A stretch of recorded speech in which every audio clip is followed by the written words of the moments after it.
सबसे पहले आप सुप्रीम कोर्ट गए, जब आपकी हाई कोर्ट ने जो याचिका खारिज कर दी है, तो उस सुनवाई में या आप जो याचिका डाली है उसमें आपकी क्या डिमांड है? सबसे पहले देखिए, डिमांड यही है कि जो चीज़ें मेरे साथ हुई, जो टॉर्चर मेरे साथ हुआ, जितना बुरा मेरे साथ हुआ, वो सारी चीज़ों को लेकर मैं 5 साल पहले भी ये मीडिया ट्रायल भी हो चुकी है और इस चीज़ों पे बहुत सारी बातें भी हो चुकी है।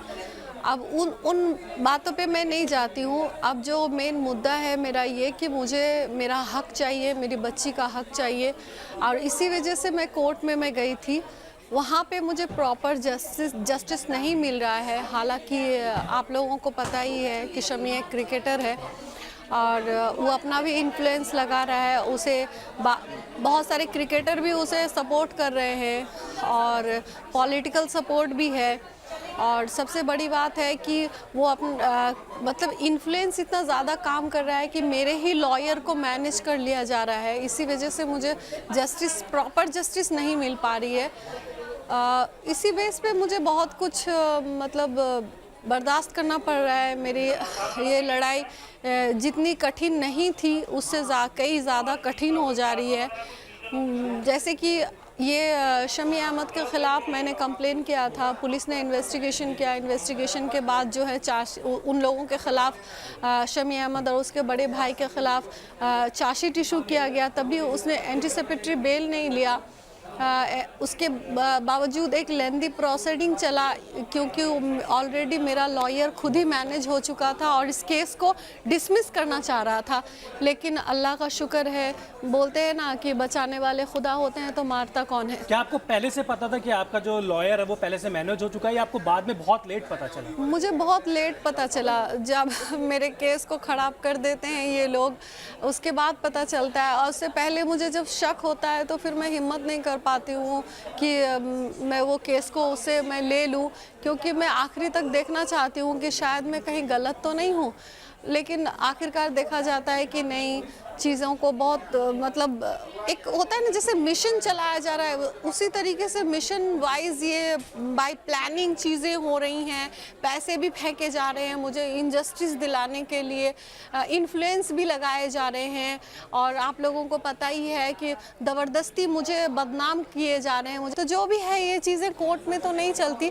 कोर्ट में मेरे पास सबूत, गवाह सब कुछ है। इसी वजह से तो उन लोगों के मतलब इतने पुलिस को पैसे खिलाने के बाद, मैनेज करने के बाद भी मेरे सबूत पुख्ता थे, तभी तो पुलिस ने उन लोगों के अगेंस्ट में चार्जशीट इशू किया और अरेस्ट वारंट भी इशू हुआ।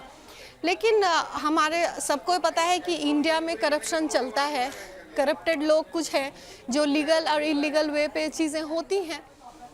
तो वहीं पे मैं मतलब उसी जगह पे डिलेड हो जा रही हैं चीज़ें मेरी। ऐसा नहीं है कि मैं केस में हार गई, मेरे केस मतलब अब उस केस को मैं प्रोसीड नहीं कर सकती। केस को ख़राब कर दिया जा रहा है। मेरा जो जस्टिस मुझे बहुत जल्दी मिल सकता था वो जस्टिस में डिलेड हो रही हैं। और आपको पता ही है डिलेड जस्टिस मतलब ये है कि डिनाइड जस्टिस होता है वो। अभी आपने दो जो आरोप है, जो सबसे संगीन आरोप है, एक पहले मैच फिक्सिंग का लगाया था, एक दूसरी लड़कियों के साथ उनके रिश्तों को लगाया था। अभी आपने हाल ही में भी दोबारा से एक बात बोली है। आपको कब पता चला ये सारी चीज़ कि मोहम्मद शमी के जो रिश्ते हैं अनजान लड़कियों के साथ भी है? देखिए, सबसे पहले ये बात है कि मैच फिक्सिंग का जो कहानी है, ये मैच फिक्सिंग की कहानी शमी अहमद ने खुद ही अपने ऊपर ही लगाया था। आपने कभी नहीं कहा? मैंने सिर्फ इतना कहा था कि वो मुझे धोखा दे सकता है, अपने परिवार को धोखा दे सकता है। मुझसे सवाल किए गए कि वो क्या देश को धोखा दे सकता है, तो मैंने कहा वो जब मुझे धोखा दे सकता है, अपनी बच्ची को धोखा दे सकता है, अपने घर वालों को धोखा दे सकता है, तो देश को भी धोखा दे सकता है। क्योंकि मैं सवाल ये इसलिए पूछ रहा हूँ क्योंकि जब आपने आरोप लगाए थे तो बीसीसीआई ने भी जांच की थी। हाँ, को तो पता ही है हमारे इंडिया में तो मतलब कोई मरे और कोई बचे उससे कोई फर्क नहीं पड़ता। अपना बचे बाकी जहन्नुम में जाए। तो ये शमी अहमद ने खुद इस चीज़ को क्रिएट किया था। जब मैंने उससे सवाल किया था कि वो पाकिस्तानी सेक्स वर्कर से तुम दुबई में क्यों मिले थे, तो उसने मुझे बताया था कि मैं पैसे लेने के लिए गया, मैं वो मोहम्मद भाई के पैसे थे, वो पाकिस्तानी सेक्स वर्कर मुझे देने के लिए आई, तो दुबई में मैं उतरा। तो क्यों दुबई में उतरे? साउथ अफ्रीका का टूर ख़त्म हो गया था, तुम डायरेक्ट घर आते। तो जो भी थी ये चीज़ें थी, तो इस चीज़ को एक बहुत गंदी तरीके से कंट्रोवर्सी क्रिएट किया था। मेरा इसमें कोई गलती नहीं है। अगर मेरी गलती होती तो शमी अहमद जिस तरीके का क्लेवर लड़का है वो तो मेरे ऊपर केस कर देता।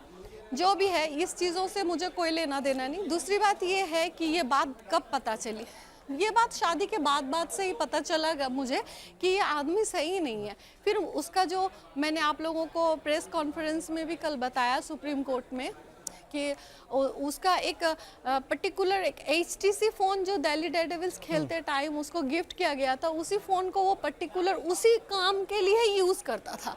वो फ़ोन मेरे हाथ में लगे, उसके बाद सारे उसके चिट्टे खुल गए मेरे सामने, और वो तो मुझसे तलाक की तो कोशिश कर ही रहा था, मेरे ऊपर जितना हो सक रहा था बदतमीजियाँ तो कर ही रहा था। ये सब चीज़ को मैं दोहराना नहीं चाहती हूँ।